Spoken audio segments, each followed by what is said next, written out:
¿Ven mi pantalla? Sí, doctor. Sí, Ya, doctor. vamos a continuar y vamos a hablar del complejo QRS, ¿ya? Voy a admitir a 3 más de tus compañeros. Serán los últimos.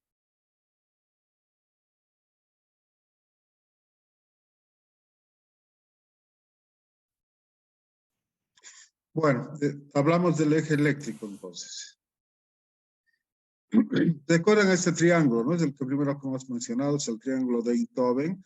La derivación de 1 registra la actividad eléctrica entre el brazo derecho y el brazo izquierdo, que es positivo. La derivación de 2 del brazo derecho, que es negativo, y la pierna izquierda, que es positiva.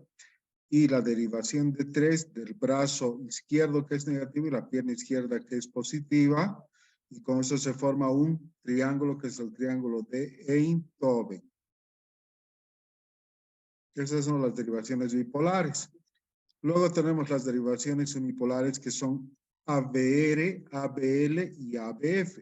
Si nosotros juntamos ambas, vamos a tener un sistema hexaxial que hemos hablado, que es el sistema hexaxial de Bailey, que les estoy mostrando en la imagen a la derecha, que nos permite ver la actividad eléctrica del corazón en el plano frontal. Y podemos decir que normalmente el corazón tiene un eje eléctrico entre menos 30 grados a más 105 grados. Si está más allá de menos 30 grados, hablamos de que el eje está desviado a la izquierda. Si está más allá de 105 grados, decimos que el eje está desviado a la derecha. En este caso, en el área sombrada amarilla, está desviado a la derecha. Luego vamos a ver las causas que pueden desviar el eje a la derecha, ¿ya?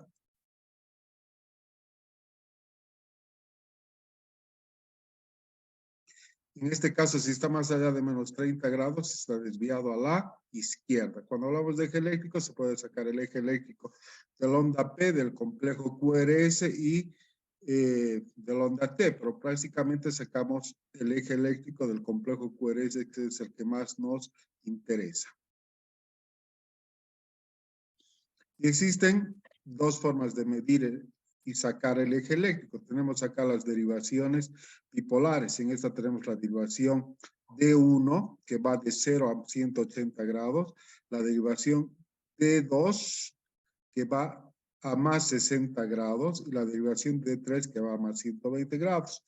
Lo que podemos hacer es medir la amplitud del complejo QRS en milímetros en D1, por ejemplo, que sea 10, y medir la amplitud del complejo QRS en la derivación D3, por ejemplo, que sean otros 10, y se saca un sistema de coordenadas y se saca un vector resultante, como es el que vamos a ver.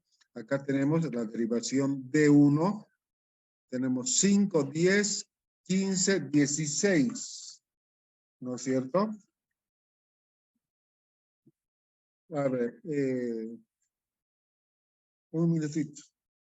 16, ¿no? Entonces, sobre la derivación de 1, contamos 5, 10, 15 y 16.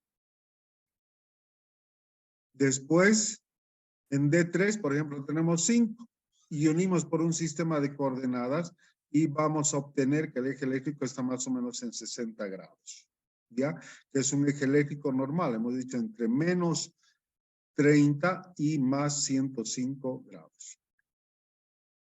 Con fines prácticos, con 2 derivaciones que son la derivación D1 y con la derivación ABF, podemos dividir el plano frontal en 4 cuadrantes.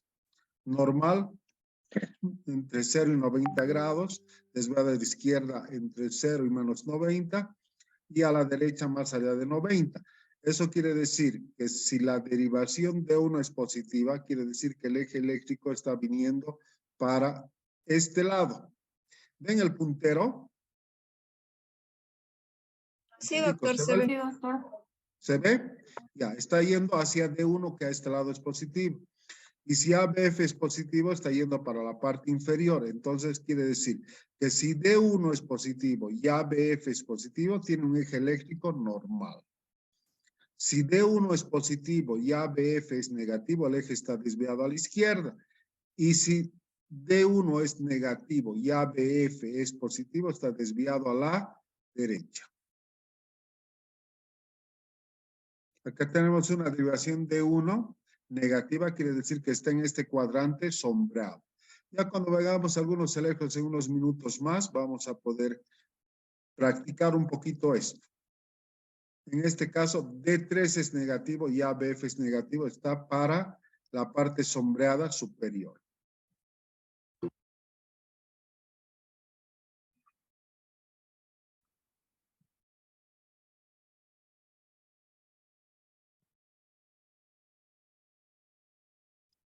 Cuando el eje va a estar desviado a la izquierda, generalmente ABL va a ser muy importante. Y cuando está desviado a la derecha, generalmente D3 va a tener un vector, un complejo QRS muy amplio. Esto es importante, las causas de desviación del eje, ¿no? El eje entonces del complejo QRS puede estar desviado a la derecha o a la izquierda. A la derecha hay varias causas, pueden ser mecánicas como la inspiración, el enfisema pulmonar, pero hay tres que quiero que recuerden: la hipertrofia ventricular derecha, el bloqueo de llama derecha y el hemibloqueo posterior izquierdo. Algunas formas de Wolff-Parkinson-White también pueden desviar el eje a la derecha y la dexocardia. Por el contrario, pues el eje puede estar desviado a la izquierda por algunas causas que pueden ser mecánicas, como la expiración, la ascitis, ¿no es cierto? Un abdomen muy globuloso va a hacer que el diafragma se eleve y el corazón se horizontalice. Entonces el eje va a estar más desviado a la izquierda. Pero quiero que recuerden como causa de desviación del eje a la izquierda, la hipertrofia ventricular izquierda, el bloqueo de llama izquierda y el hemibloqueo anterior izquierdo. Ahora practicamos. Hemos dicho que tenemos que ordenarnos, ¿no es cierto? Y acá tenemos un electrocardiograma de 12 derivaciones en forma simultánea, que acá tienen D1, D2, D3, bipolares, R, L y F, unipolares. Y las precordiales B1, B2, B3, B4, B5 y B6. Y antes de obtener el trazado, ustedes están viendo este cuadradito, ¿verdad? Vamos a ponerle láser. Están viendo este cuadradito, que ese es el estándar, que hemos dicho que se saca con una amplitud de 1 milivoltio o 10 cuadraditos pequeñitos y a una velocidad de 25 milímetros por segundo. Y entonces vemos en la derivación de 2 la secuencia, ¿no? P, complejo QRS, T. P, complejo QRS y T. Entonces, hemos dicho que primero tenemos que determinar si es un ritmo sinusal. Para que sea un ritmo sinusal, la onda P tiene que ser positiva en D1, positiva en D2, positiva en ABF como es acá y negativa en ABR, como se ve acá. Entonces, cuando cumple esas características, podemos decir que tiene un ritmo sinusal y ustedes también pueden ver que cada onda P antecede a un complejo QRS. Y en D2 también vamos a medir la duración y la amplitud de la onda P. ¿Cuánto duraba normalmente? 0,10 segundos. 0,10. Hasta 0,10, 2 cuadraditos y medio, 2 milímetros y medio. O 2 milímetros y medio de alto. Entonces acá la onda P es normal. Luego podemos medir el intervalo PR. ¿Cuánto mide el intervalo PR? 0.12 a 0.20. También está bien, es normal. Luego el complejo QRS que dura hasta 0,10. Algunos autores dicen 0,11 de segundo, que también es un complejo QRS normal. Luego vean este segmento ST, generalmente es ascendente y la onda T sigue la polaridad del complejo QRS. Entonces, toda esta área es normal y estamos viendo que es muy regular. Entonces, acá en D3 podemos, por ejemplo, sacar la frecuencia cardíaca. Buscamos una R que caiga sobre una línea gruesa, esta. Si cayese acá el próximo complejo QRS sería 300, acá 150, acá 100, 75, 60, 50. Entonces tiene una frecuencia cardíaca de 50 por minuto. Entonces ya tenemos un diagnóstico. ¿Cuál es?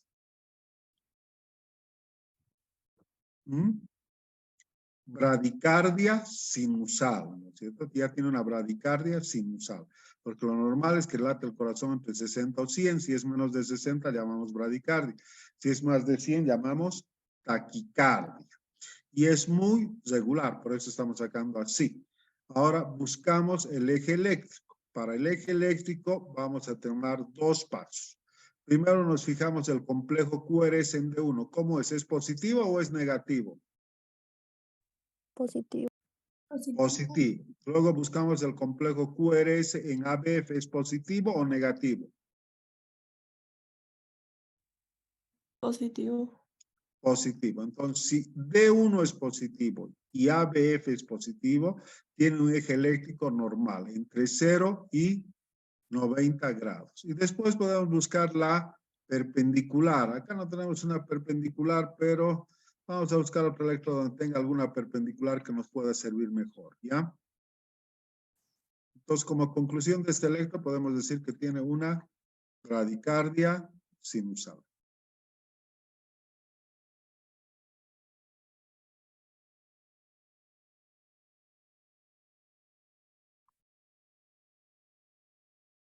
Vamos a admitir a alguien más.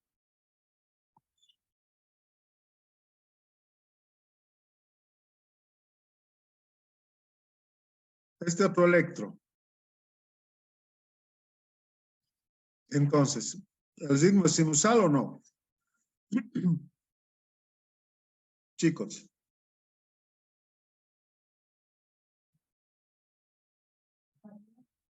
Vean la onda P. ¿El ritmo es sinusal o no? Sí, doctor. Sí, doctor. Sí, vean, P positiva en D1, en D2, positiva en ABF y negativa en EBR. Ritmo sinusal. Podemos sacar también la frecuencia, ¿no es cierto? Por ejemplo, acá, 300, 150, 100, 75, un poquito menos de 75, pero es normal. Luego, el eje eléctrico. ABF es positivo. ¿Y D1 es positivo, negativo o isodifásico? ¿Qué les parece?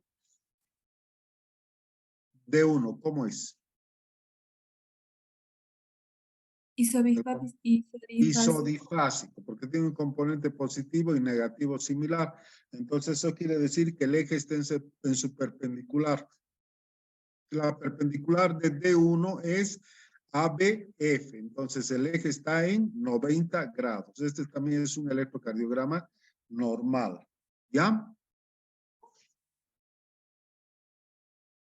Vemos otro electro.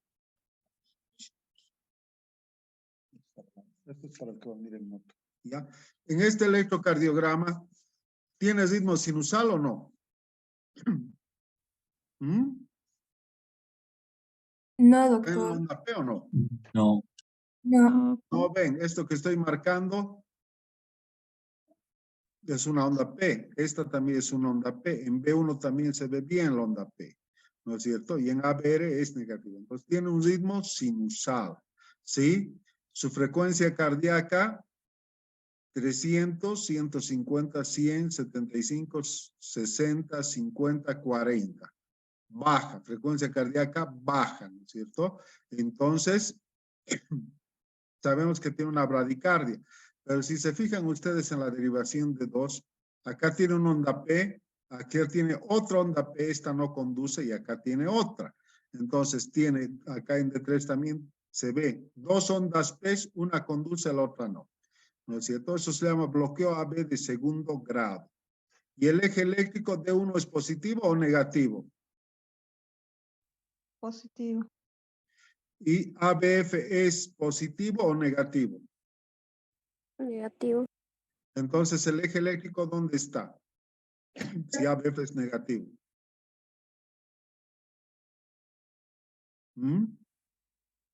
¿A la izquierda? Exactamente, está desviado a la izquierda porque ABF es negativo. Estas cosas las van a ver practicando. Acá todo lo contrario, ¿verdad? ¿Tienes ritmo sinusal o no?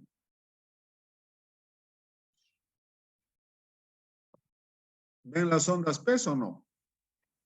Sí. Sí, doctor, es tiene sinusal. ritmo sinusal. La frecuencia cardíaca, ¿quién se anima a sacar la frecuencia cardíaca aproximada?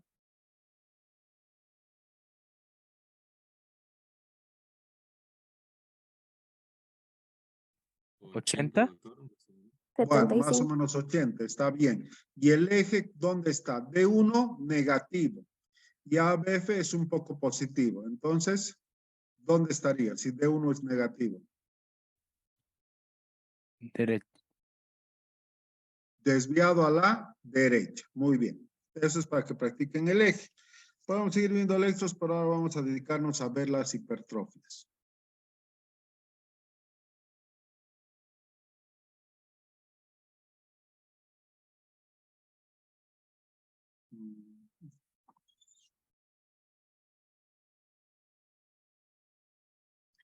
Voy a dejar de compartir un minutito y vamos a entrar a otra página, ¿ya?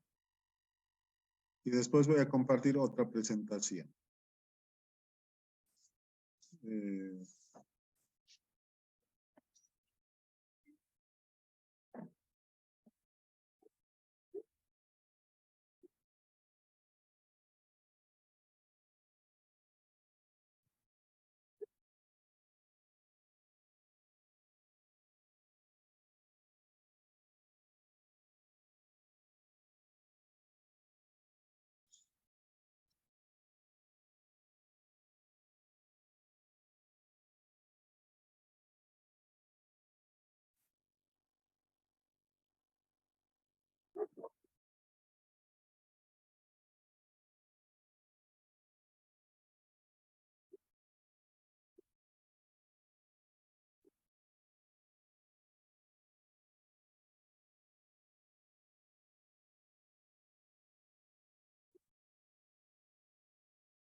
Volver a compartir la pantalla. Ajá. Ahora se ve. Sí, doctor. Bueno, ahora vamos a ingresar ya a las hipertrofias. Hipertrofias auriculares e hipertrofias ventriculares.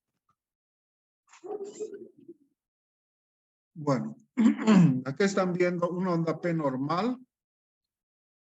La primera parte corresponde a la despolarización de la aurícula derecha y la segunda parte a la despolarización de la aurícula izquierda. Esto ya conocen, para que sea una onda P normal, debe ser positiva en D1, D2 y en ABF. En B1 puede ser bifásica y el eje eléctrico está más o menos en 60 grados y su duración hemos dicho hasta 0,10 de segundo y su altura hasta 0.25 milivoltios, ¿no? O 2.5 milímetros. Casi todas las mediciones hemos indicado que se realizan en la derivación D2.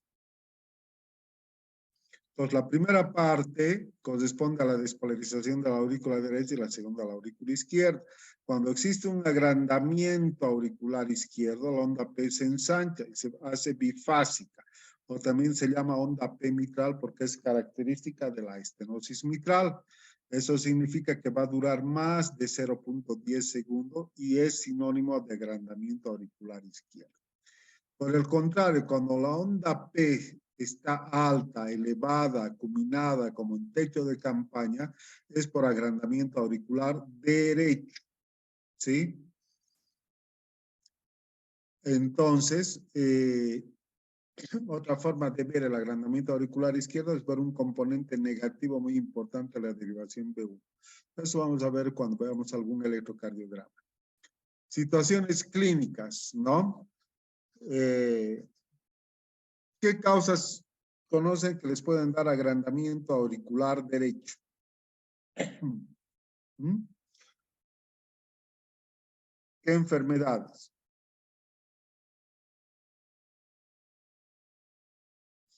enfermedades de la válvula tricúspide, ¿no es cierto? Una estenosis tricuspidea, una hipertensión pulmonar, un trombolismo pulmonar, un enfisema, cardiopatías congénitas, todas esas nos pueden dar agrandamiento auricular derecho. La enfermedad de Epstein también es otra. Y acá estamos viendo agrandamiento auricular derecho. ¿Qué les parece la onda P? Está picuda. Está alta, elevada, ¿no? Acá la han medido y mide 3 milímetros. Normalmente hemos dicho hasta 2.5. Entonces, así se ve el agrandamiento auricular derecho. En este caso se está acompañando de bloqueo de llama derecha porque tiene un complejo QRS ancho. Y donde mejor se va a ver esta onda P va a ser en D2, en D3 y en ABF, como en este caso. Por el contrario, ¿qué les parece esta onda P? En D2, en D3, sobre todo acá en D2. ¿Qué les parece? Más ancho. ¿Mm? Una onda P ancha, ¿verdad? Mellada, como bifásica. Entonces hablamos de agrandamiento auricular izquierdo. A ver, cuénteme qué causas de agrandamiento auricular izquierdo conoce. ¿Por Chagas, doctor? No. O sea, puede estar agrandado, pero realmente es un agrandamiento de los ventrículos, es un agrandamiento difusivo. Algo que sea más característico. Estenosis mitral. Eso. Valvulopatías mitrales, sobre todo la estenosis, la insuficiencia mitral, valvulopatías aórticas. ¿Cuáles más? La hipertensión arterial, algunas cardiopatías congénitas. ¿Sí?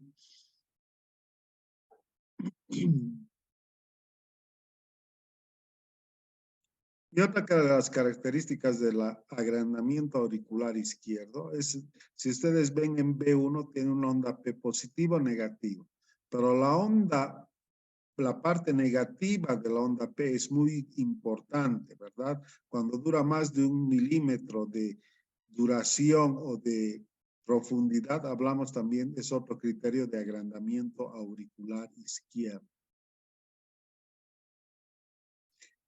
Ahora vamos a ver los agrandamientos ventricular, las hipertrofias. Acá tenemos B1 y B6, dos derivaciones. Normalmente B1 es una onda R pequeña y una S profunda. En B6 es una Q pequeña y una S grande. Esto es lo normal. Pero cuando existe una mayor cantidad de músculo a nivel del ventrículo izquierdo, el eje puede estar desviado a la izquierda y este vector que va a ser más importante se va a acercar a B6, por lo que nos va a dar una onda R muy alta.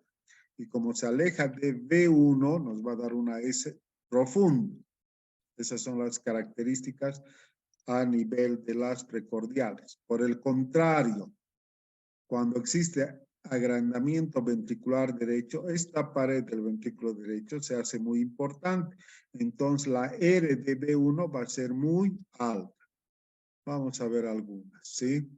Que está lo normal. Acá en la hipertrofia ventricular izquierda, en complejos QRS altos de mayor amplitud.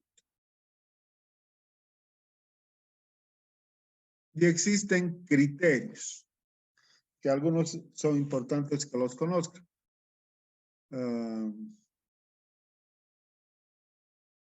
Bueno, tenemos 10 minutos más, vamos a tratar de terminar en estos 10 minutos. En el agrandamiento ventricular izquierdo se caracteriza, hemos dicho, por desviación del complejo QRS a la izquierda, por el aumento de voltaje de las ondas R en B5 y B6. Ustedes están viendo acá la imagen abajo, R's altas en B5 y B6.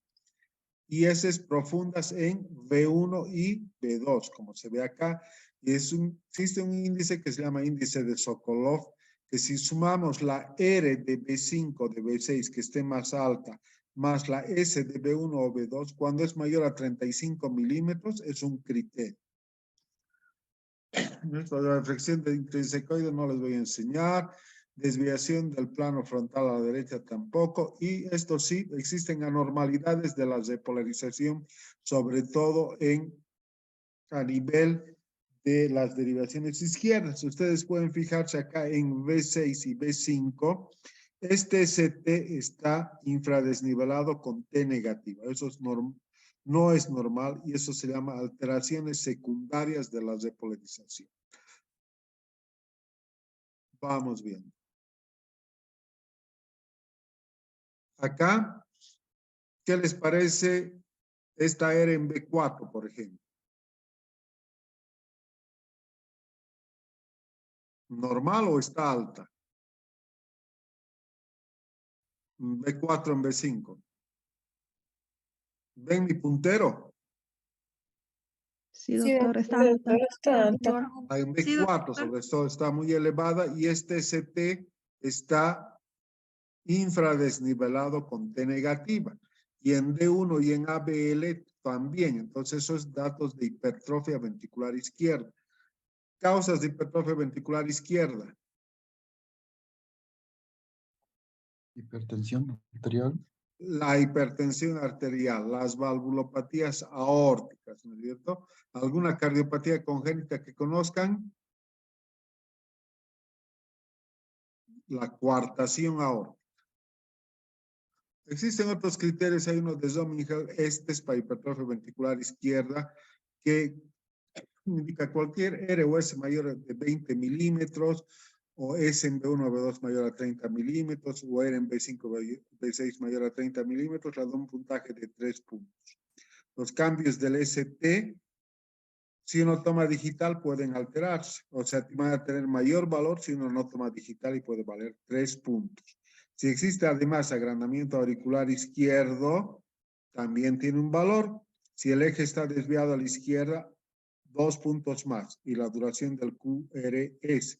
Entonces, cuando sumamos este, tiene más de 5 puntos, podemos decir que tiene una hipertrofia ventricular izquierda. Cuando tiene menos, podemos decir que posiblemente puede tener una hipertrofia. Y una hipertrofia ventricular izquierda se va a ver así. ¿Qué les llama la atención? Eres altas, ¿no? En B5, B4, en D1 y en ABL. Y así aquí sí podemos sacar el índice de Sokolov. Podemos medir la R de B5. Acá tenemos 5, 10, 15, 20, 25, 28 cuadros, 28 milímetros. Y sumamos a V1, 5, 10, 15, 20, ya va más de 40. Entonces, cuando pasa de 35 milímetros, ya decimos que, que tiene un índice de Sokolov positivo, criterio de hipertrofia ventricular izquierda. Entonces, R's altas en derivaciones izquierdas también. La R de D1 más la S de D3 cuando es mayor a 25 milímetros también es otro criterio de hipertrofia ventricular izquierda. Estos cambios de la depolarización que están viendo también, lo propio. Hablamos de hipertrofia ventricular derecha. Ustedes están viendo la parte libre de la pared del ventrículo derecho, está hipertrofiada gruesa y eso va a hacer que en V1 la onda R sea muy alta, muy elevada. Y son signos, eje desviado a la derecha, aumento de voltaje de las ondas R en B1 y B2, un índice de Lewis menor a 14, este de Cabrera, hay varios, pero con que sepan algunos importantes va a ser suficiente. Las normalidades de la depolarización ventricular en B1 y B2 sobre todo, y signos de crecimiento auricular derecho también es un dato indirecto de agrandamiento ventricular derecho. Causas de hipertrofia ventricular derecha.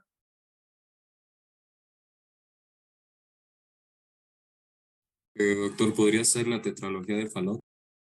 Puede ser la tetralogía de Fallot, la hipertensión pulmonar por cualquier origen, ¿cierto? Desde el tabaquismo hasta la embolia de pulmón. Y acá estamos viendo un electrocardiograma típico característico de hipertrofia ventricular derecha. ¿Dónde está el eje eléctrico? D1 negativo, ABF positivo. El eje eléctrico está desviado a la Derecha. derecha. Entonces ya tenemos un criterio. Vámonos a ver B1. ¿Cómo es B1? Tiene una onda R muy alta en B1 y B2. Normalmente en B1 tiene una R pequeñita y una S profunda. Pero acá estamos viendo todo lo contrario, una R alta. Y S que persisten hasta B5 y B6. ¿Por qué? Porque el eje se ha desviado a la derecha y está predominando. ¿Sí? Así se ve una hipertrofia ventricular derecha.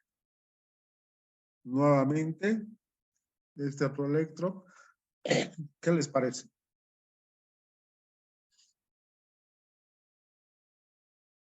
¿Dónde está el eje?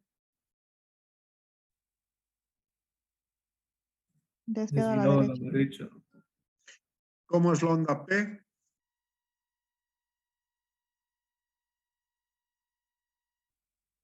Picuda. Picuda. Entonces, ¿qué más tiene? Agrandamiento auricular derecho, ¿verdad? Miren, en V1 y V2 tiene un P, pones el dedo encima, te pincha, ¿sí? Agrandamiento auricular derecho. Y tiene estas ondas R muy altas en V1 y en V2 y S profunda en V6. Obviamente son extremos de hipertrofia ventricular derecha. Esto generalmente podemos ver sobre todo en cardiopatías congénitas. Es una estenosis pulmonar, por ejemplo.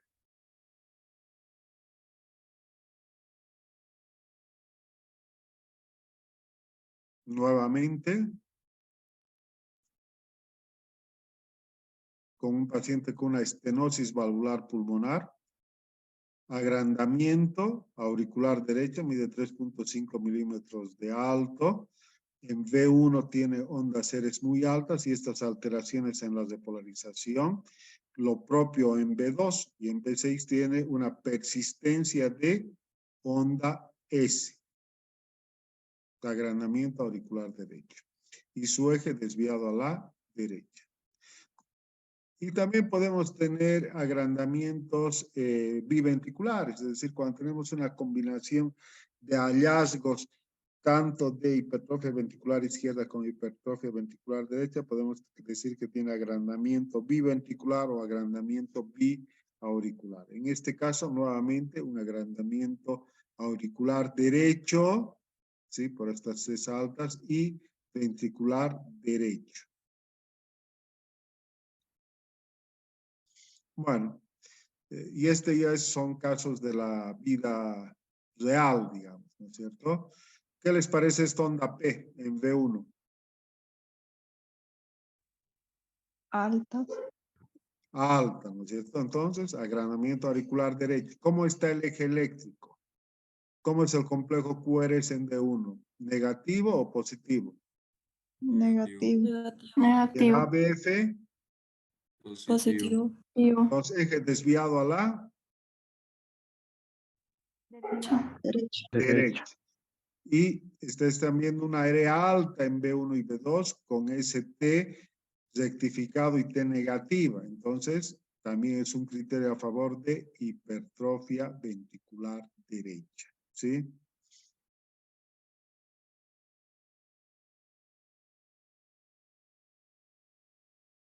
¿Y este otro electro?